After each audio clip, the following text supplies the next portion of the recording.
E este mês de setembro nós quisemos começar a falar sobre porque esse título de ser luz, e demos este título desta série de mensagens, Acendo uma Luz.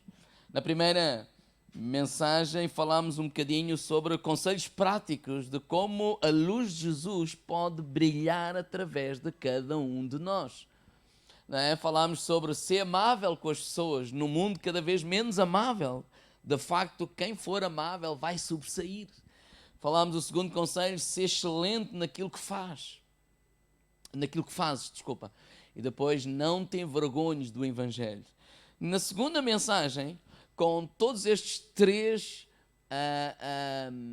conselhos em mente, percorremos a vida de Daniel e os seus amigos e vimos o exemplo deles, de como a luz de Jesus brilhou através deles. E esta semana estava a meditar ainda sobre este tema e estava a ler Mateus 5, verso 13.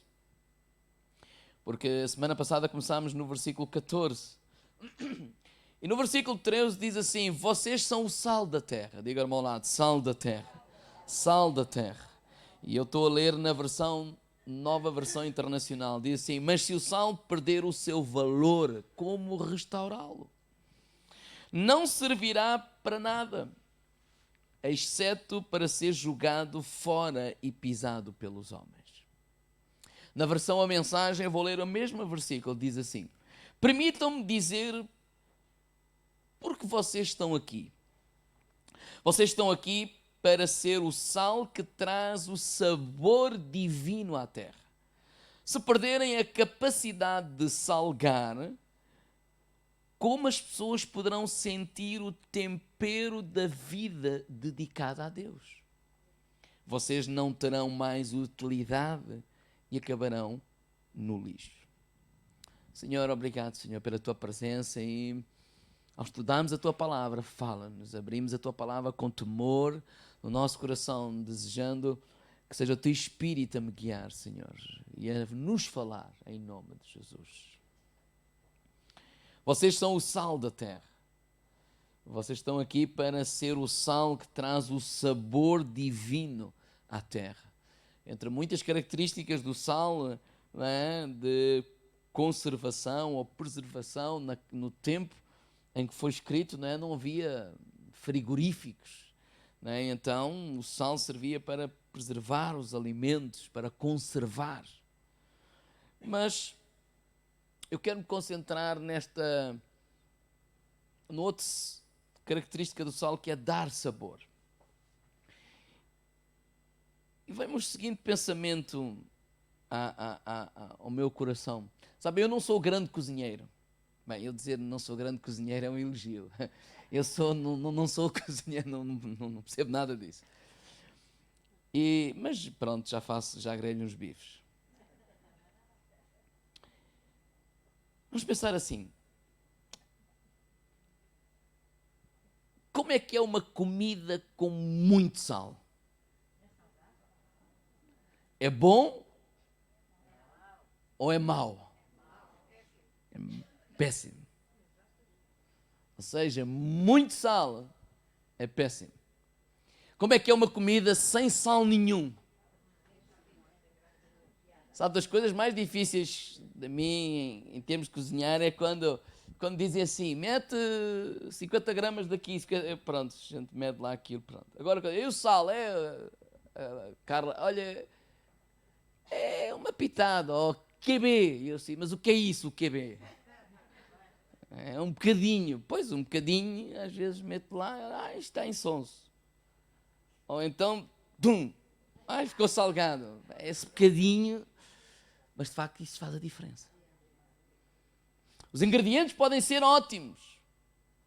Vocês podem gastar muito dinheiro, nós podemos gastar muito dinheiro nos ingredientes, numa boa carne, num bom peixe, porque o sal é o mais barato. Concordam comigo ou não? De toda a comida é o mais barato. Mas tem esta capacidade, de facto, de melhorar a comida ou estragar por completo, ficar assim intragável, ninguém consegue comer aquilo, gastámos um dinheirão e ninguém consegue comer aquilo. E já viu a nossa responsabilidade? Nós, como filhos de Deus, temos a responsabilidade de trazer tempero à vida das pessoas. E quando eu dei estes dois exemplos de sem sal ou com muito sal, é porque nós podemos ser insípidos, não ter a capacidade de temperar, e aí não presta. Ou podemos ter a capacidade de salgar, e não presta igualmente. Em primeiro lugar, primeiro pensamento óbvio, não é? Mas onde é que deve estar o sal? No saleiro ou na comida? Na comida.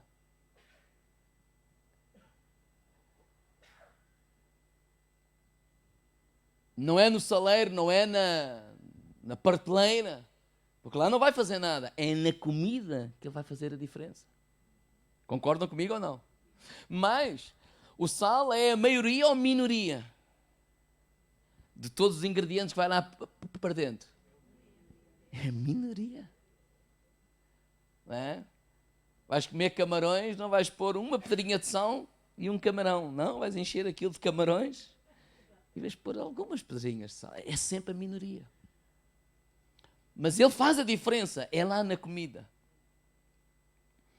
Sabe que isto parece muito simples, mas no tempo de Jesus, os fariseus não se misturavam com o povo, com as pessoas.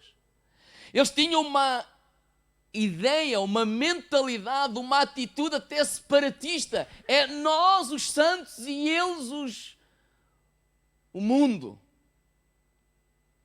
Nós os que somos filhos de Deus, os bons, os santos, e os outros são os pecadores, os imperfeitos, os que vão parar ao inferno.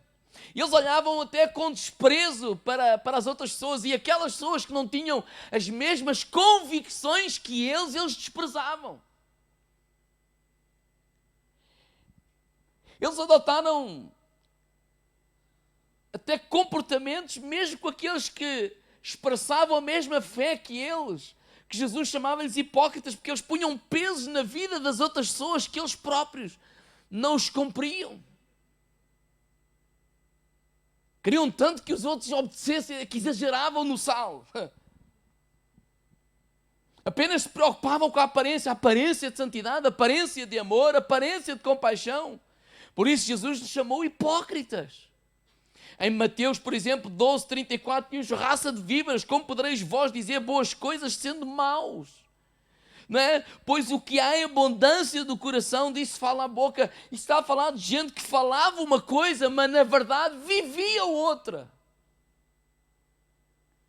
Por isso, no versículo 27 de Mateus 23, ele diz: ai de vós, escribas e fariseus hipócritas, pois sois semelhantes aos sepulcros caiados por fora, realmente parecem formosos, mas interiormente estão cheios de ossos de mortos e de toda a imundícia. Porque tudo o que eles tinham eram regras, leis, fórmulas. Eles não eram autênticos. Eles não eram pessoas sem amor, sem misericórdia, sem compaixão. Eles não estavam preocupados com as pessoas, eles estavam preocupados com a aparência deles. E aí aparece Jesus neste mesmo tempo. E uma das coisas que Jesus disse, entre muitas, em Mateus 11:28, nova versão internacional, diz: olha, venham a mim todos estáis cansados e sobrecarregados, e eu lhes darei descanso. Jesus aparece e começa a dar sabor à vida das pessoas. Aqueles que estavam cansados, Jesus lhes dava, e ele disse: olha, descanso. Aqueles que sentiam-se carregados com os pesos da vida, a palavra, a atitude, a maneira de Jesus os ajudava como que a aliviar a carga. Era alguma coisa que quando eles ouviam Jesus, era alguma coisa que quando eles estavam com Jesus, sentiam-se melhor. É aquilo que o sal faz ao comer, o torna melhor. Mas diga ao meu lado, QB. Quanto basta? Uma pitada. Os fariseus não. Quando estavam com as pessoas se sentiam ainda mais subcarregadas. Porque aquilo que eles lhes davam ou diziam, além dos problemas que eles tinham, eles sentiam-se mais subcarregados e têm que fazer mais. Mas Jesus não, Jesus dava esperança às pessoas. Jesus dava vida às pessoas. Jesus devolve alegria às pessoas. Jesus dá amor às pessoas. Irmãos, quando esta expressão pode não fazer sentido para vocês, mas quando para mim, esta expressão do QB, de uma pitada, eu, por exemplo, pus-me a pensar na atitude de Jesus para com aquela mulher que foi apanhada a adulterar. Não, toda a gente queria apedrejar, porque o Senhor foi, na verdade, aquela mulher foi trazida a Jesus e disseste, mestre, na lei de Moisés diz que as tais que são apanhadas em adultério, elas devem ser o quê? Apedrejadas. E tu que dizes? Toda a gente estava com as pedras na mão, toda a gente preparado para quê? Para apedrejar, morte com ela é indigna, ela não é digna, ela foi apanhada mesmo com a boca na botija. Ela e ele, porque ela adulterar não adultera sozinho, mas ele deixaram-no estar. E aí começa logo a hipocrisia. Mas onde eu quero chegar, irmãos, é que Jesus diz esta palavra fantástica, olha, aquele que não pecou, atira a primeira pedra. E todos eles largam as pedras e começam a ir embora. A mulher fica, ou seja, ninguém teve a coragem de apontar o dedo à mulher ou de apedrejar a mulher, porque eles também tinham pecado. E Jesus olha para a mulher e a mulher olha para Jesus e ele diz, mulher, onde é que estão os teus acusadores? E ela olha em volta, imagina aquela imagem de uma mulher a chorar, de uma mulher envergonhada à frente de toda uma multidão. Começa a olhar e aqueles que o acusaram, que a maltrataram, que disseram os nomes piores desta vida, já não estavam lá. E Jesus olha para ela e diz assim, olha, eu também não te condeno. E onde eu quero dizer que está ali uma pitada de sal, tipo, para temperar a vida daquela mulher. É que muita gente, Jesus está a concordar com o adultério. Não. Jesus está a dizer para ela continuar a adulterar. Não. Tanto que quando ele diz assim, olha, vai. Ele libertou a mulher, mas dá-lhe ali uma pitadinha de sal, diz assim, olha, não peques mais. Olha, essa vida não é a melhor vida. Esse caminho que estás a trilhar não é o melhor caminho. Ele podia dizer assim, e salgar a mulher toda, né, neste sentido. Olha, tu foste pecadora, eles não te condenam porque eu disse isso, mas olha, tu vais parar ao inferno, tu tens de deixar essa vida é uma maldição. E pimba. E estragava a comida toda. Sim ou não? É assim que muitos crentes fazem. Mas ele deixou ali um conselho. Nada de mandar na vida da pessoa. Nada de exigir à pessoa. Mas disse, olha, vai. Não peques mais. Olha, não continues a viver com esse estilo de vida. Deu sabor. Deu não só esperança àquela vida, mas deu um conselho. Não exigiu. Não se tornou orgulhoso. Não olhou de cima para baixo, mas deu aquele bocadinho de sal que transforma numa simples comida, na melhor comida. É ou não? Porque pode ser o melhor bife deste mundo. Pode ser o melhor arroz de peixe deste mundo. Se tiverem sons, o que é que vocês vão dizer? Primeira vez que eu fiz comida, ainda namorava para a Carla, ainda não percebia pouco disto. Agora percebo um bocadinho menos ainda. Porque agora cozinho quase nada. E então, e tal, eu preparo ali o bife e tal. Então, está bom. E ela, sim. Aquele sim que a gente vê logo. E ela assim, porque eu não pus sal nem no bife, nem no arroz. E ela assim, tu puseste sal. Esqueci. Mas eu tinha aquela, mas também é só um sal, o que é isso? Está aqui tudo, está o arroz, está, pois, mas falta tudo. Falta tudo. Mas se for posto a mais, estraga tudo. Então Jesus dá-lhe ali, por exemplo, ao Zaqueu. Quando ele se encontra com Zaqueu, Jesus amou aquele homem. O homem que era marginalizado ou colocado à parte pela igreja. impedido até de entrar na sinagoga, mas tinha o desejo de conhecer Jesus. Não é? Foi lá, pôs-se em cima de uma árvore e Jesus ia a passar, percebeu isso. E quando Jesus está a passar para aquela árvore, está aqui o Zaqueu. E ele olhou para cima, Zaqueu, desce para aqui.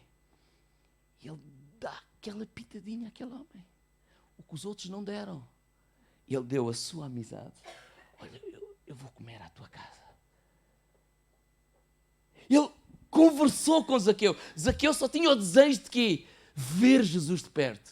Mas teve a oportunidade de jantar com Jesus. Sozinhos, à mesa, os dois. Quem é que lhe deu essa... Isso deu sabor à vida dele ou não? Oh, então se o meu desejo, o meu sonho é conhecer o homem, conhecer não, ver. Agora tenho a oportunidade não só de conhecer, mas de tê-lo na minha casa, só para mim, a falar só comigo. Jesus temperou a vida, ele ganhou vida naquele dia. Mas lá em casa, Jesus não salvou o homem todo. Então, Zaqueu, tu roubas, tu fazes. Jesus não sabia isso? Sabia. Tu não és das pessoas mais honestas. Jesus não sabia. Sabia, não lhe disse nada disso. Mas deu ali o suficiente, amando, para que no final ele diga assim, ó senhores, eu vou devolver tudo o que eu roubei 4 vezes mais e vou fazer, vou acontecer. E tanto que Jesus termina a dizer, hoje, salvação chegou a esta casa. Mas ele deu uma pitadinha de sal. Ele não chegou lá. Isso é um exemplo para nós. O leproso, não é? Se tu quiseres, Senhor, bem podes-me limpar. E ele não vivia leproso. O leproso sobrevivia. Porque ele tinha que viver longe da família, lá longe. E Jesus dá-lhe esperança. Não, sim, eu quero ser limpo. Então, a grande diferença entre Jesus e os fariseus é que Jesus veio temperar a vida das pessoas, melhorar a vida das pessoas. E este temperar e melhorar não era dar o Euromilhões. Bem, ser curado da lepra é mais que o Euromilhões. Mas são pequenas atitudes, pequenas palavras, coisas simples, aparentemente simples, mas o suficiente para mudar a vida daquelas pessoas. É como o sal. Irmãos, vamos ser honestos. Quando nós olhamos para a comida, alguém vê o sal? A gente pode olhar para o mundo, podemos não ver a igreja, mas há uma diferença quando a igreja está lá e quando não está. Tu podes estar lá no teu trabalho e dar só aquela pitadinha. Tu não estás lá para salgar aquilo. Camada de pecadores, vocês são não sei o quê, e sempre a dizer mal. Ou alguém está a falar, um familiar teu, e está triste porque perdeu o emprego. Também, pá, estás a falar negativo. Tu não deves falar assim. Ou como um dia ouvi alguém a dizer a outra pessoa, a maior estupidez, estás doente porque queres, porque se falares assim, sabe? Irmão, isso é... mas ele está a dizer a palavra. Não é bem assim, mas pronto. O que ele está mesmo é a estragar a comida toda. Porque está a despejar o saleiro lá para dentro. E ele diz, porquê que não querem nada com Deus? Porque alguém gosta de comida com o saleiro lá dentro? Claro que não. Mas a gente pode dar aquela palavrinha de conforto, de esperança. Aquela pessoa não tem esperança na vida. E diz aqui, olha, vais ver que isso vai passar. Dias melhores virão.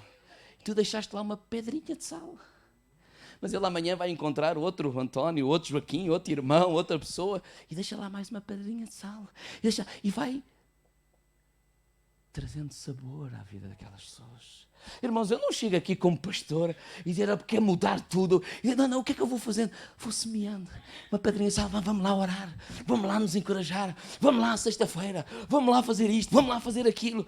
E uma pedrinha aqui, uma pedrinha ali, para ir salgando, para ir melhorando, para ir dando sabor, para ir dando tempero, para ir fazendo alguma coisa. Parece que não estamos a fazer nada, mas quando não há sal, sente-se bem que não está lá nada. A igreja pode não se ver, mas se ela não estiver, o mundo será completamente diferente. Então nós devemos estar e não devemos pensar, pastor, eu sou a minoria lá. É o suficiente, o sal é a minoria. Mas essa pedrinha de sal, essa pitada de sal, vai transformar o ambiente lá na tua escola, vai transformar o ambiente lá no teu trabalho, vai transformar o ambiente onde quer que tu estejas. Assim sejamos sábios para deixar uma pedrinha de esperança, uma pedrinha de amor, uma pedrinha de paz, uma pedrinha de reconciliação, uma pedrinha. E todos esses bocadinhos, vai quê? Vai trazer o quê? Transformação, porque transforma aquela comida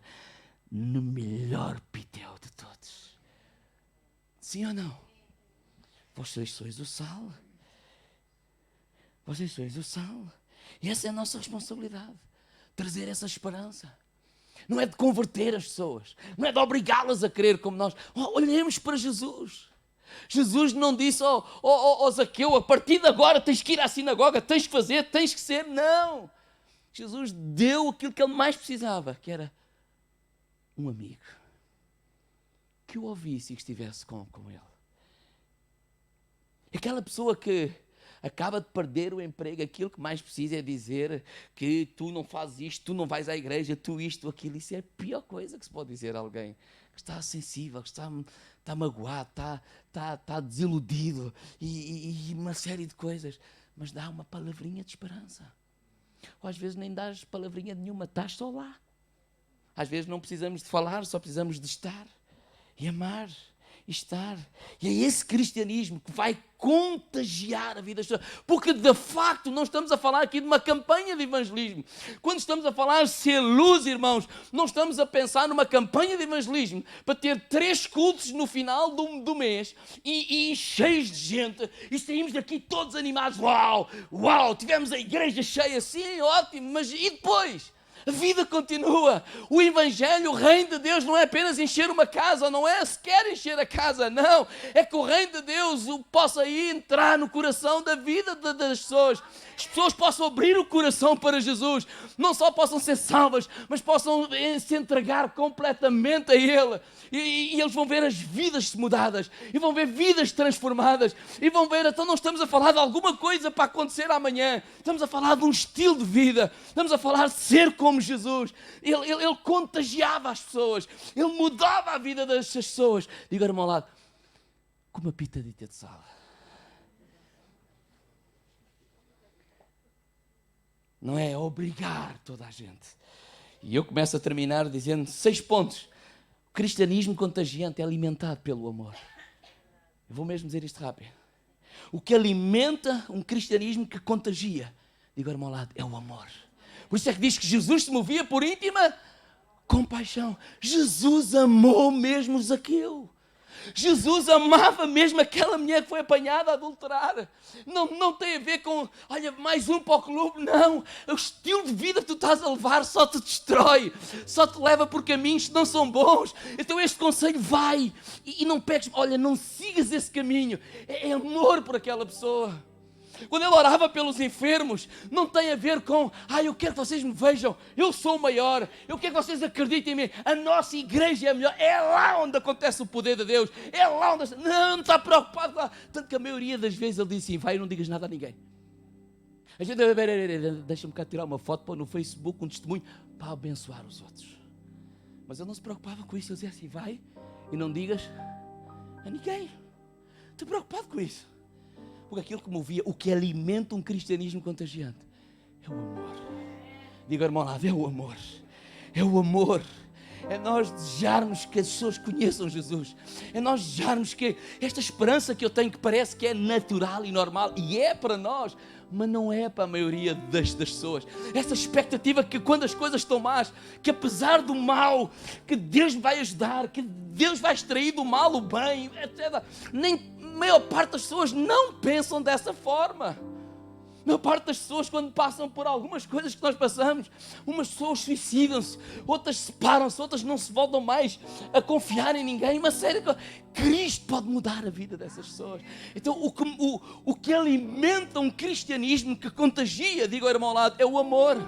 Segundo, o que alimenta um cristianismo contagiante é a autenticidade. Nós temos autênticos. Não é como o fariseu dizia uma coisa e vivia outra. Não, nós não somos perfeitos. Nós não somos perfeitos. O que estamos a dizer às pessoas é que eu não sou melhor que ele, eu sou tal e qual como tu. Passo as mesmas dificuldades, tenho as mesmas coisas, mas aquilo que eu digo é aquilo que eu vivo, é autêntico, vem cá de dentro. Por isso é importante o quê? Nós termos um encontro com Cristo. Por isso é importante o quê? Nós experimentarmos Cristo. Por isso é importante o quê? Eu estar cheio de Cristo, para quando eu possa dar aos outros, dar o quê? Aquilo que eu estou cheio. Vocês imaginem um copo. Por acaso não tenho aqui nenhum, nem ninguém traga, não vale a pena. Mas imagina um copo. Se enchermos de água, o que é que ele vai entornar? Água. Vocês lembram-se daquele exemplo que a Carla deu, não é? Se o copo estiver cheio e alguém der o encontrão de um lado, o encontrão do outro, o que é que tu vais entornar?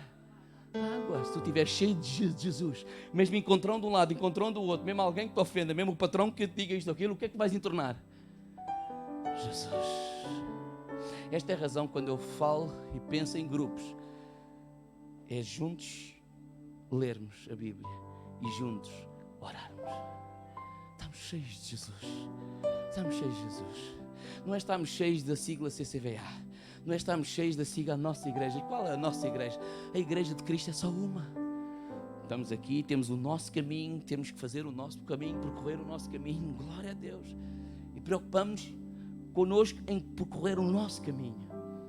Mas nós somos o corpo de Cristo. Então a autenticidade. E depois, quando eu penso em autenticidade, eu penso que a maneira de partilhar, embora eu possa dar conselhos, nós temos de ser nós mesmos. Se alguma pessoa é assim mais extrovertida e dá 2 galhofas e 2 saltos e é assim que ele partilha, glória a Deus, mas eu não sou assim. Eu sou um bocadinho mais envergonhado. Demoro mais tempo a falar. Eu não chego logo e tal. E pai, tal, tu acreditas em Deus? Então se eu fizer isso, eu próprio vou fazer uma coisa sem jeito. Porque eu não sei fazer dessa forma. Não sou eu. Nós precisamos ser nós mesmos. A nossa maneira, a nossa sensibilidade. Cristianismo autêntico ou contagiante é construído pelos relacionamentos. Amigos ouvem amigos, irmãos. Quando nós temos um problema, naturalmente às vezes falamos com quem? Com os amigos. Se nós não tivermos amizades no mundo, e no mundo, entre aspas, eu tenho que mudar esta linguagem, porque do mundo somos todos, ninguém é do outro mundo. Alguém quer ter relacionamentos com o outro mundo? Do mundo somos todos. Mas sabe porquê que eu estou a dizer? Porque eu cresci e fui ensinado que eu tenho que separar do mundo, porque o mundo vai me contagiar. O mundo é mau, claro que há muita coisa má, mas é a mesma coisa que nós como pais queremos proteger os nossos filhos do mundo. Então vamos pô-los aonde? No outro mundo. Eles vão ter que ir para as escolas, vão ter que ir para o infantário, eles vão ter que enfrentar o mundo.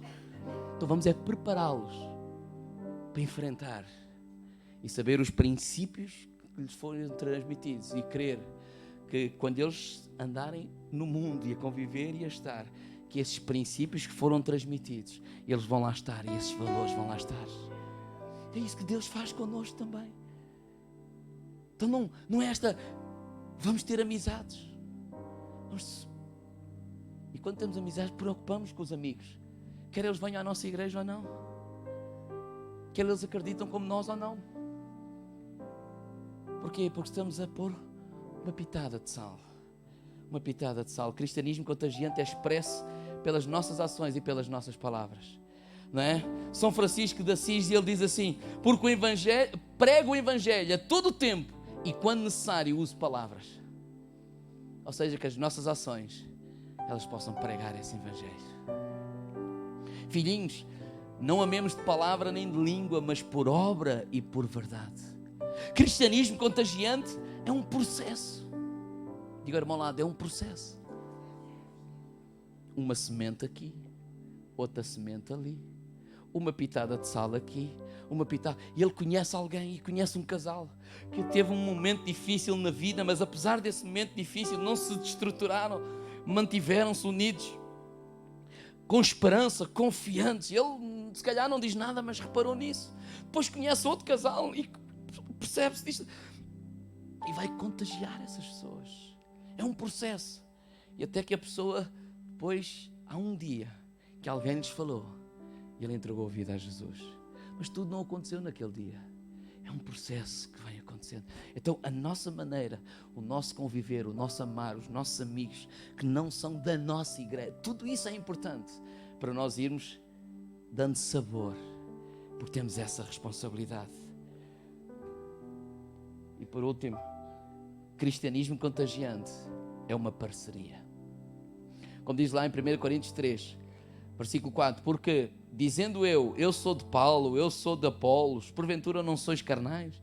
Pois quem é Paulo, quem é Apolos, senão ministros pelos quais creste e conforme o que o Senhor deu a cada um. Eu plantei, Apolo regou, mas é Deus que dá o crescimento, pelo que nem o que planta é alguma coisa, nem o que rega, mas Deus que dá o crescimento. Ora, o que planta e o que rega são um, mas cada um receberá o galardão segundo o seu trabalho, porque nós somos cooperadores de Deus, vós sois lavoura de Deus, edifício de Deus.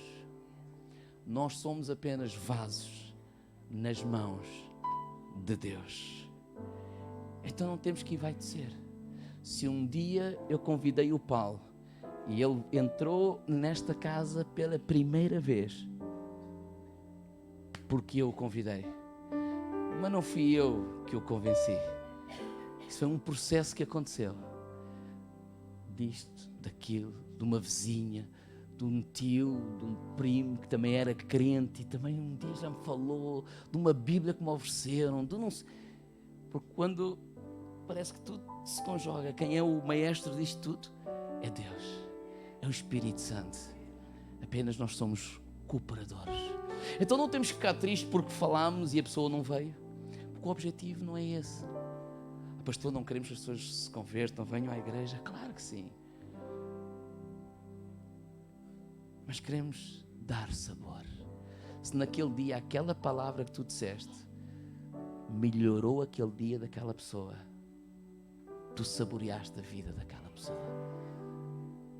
Ai, pastor, mas foi só um bocadinho. E digo ao irmão ao lado, e ainda bem, porque se metes lá o saleiro todo, estragas tudo. Sim ou não? Tenhamos sabedoria, porque é assim que somos luz, é assim que a luz de Jesus vai brilhar, porque não estamos a pensar em encher uma igreja, estamos a pensar em transformar uma geração, estamos a pensar em transformar uma nação para Jesus Cristo. E há um trabalho que nós temos que fazer, é um trabalho diário, e não é aqui dentro, é o nosso dia a dia. Por isso eu digo que servimos a Deus em todo o lugar, através de tudo o que fazemos. Graças a Deus por aquilo que fazemos dentro da igreja é importante, claro que sim, pessoas são abençoadas, claro que sim, mas dizer que quem não faz um serviço dentro da igreja não serve a Deus, para trazer condenação à pessoa. Ele não está a construir o reino de Deus, está aqui a construir apenas uma igreja local e baseada em princípios que não são os da palavra de Deus. Vamos ficar de pé. Senhor, usa-me. Podemos levantar os braços e dizer isso? Senhor, usa-nos. Irmãos, quando eu li aquele Mateus 5,13, que já li tanta vez, aquilo que se fez luz no meu coração é aquilo que a Carla me diz e que eu não sou capaz de fazer, que é uma pitadinha, um QB, um quanto basta, que eu possa ter esta sensibilidade de cada dia, quando eu tenho a oportunidade de dar uma pitadinha de sal na vida de alguém, um QB, quanto basta, mas que fique lá a semente de esperança, que fique lá uma semente de amor, que fique lá uma semente de cura, que fique lá uma semente de paz, que fique lá uma semente de perdão, que fique lá uma semente de fé, e que eu seja essa pitadinha de sal ao vivo e a cores, que eu seja esse evangelho que eu tento transmitir ao vivo e a cores, para que os outros possam ver Jesus em cada um de nós. Levanta o teu braço.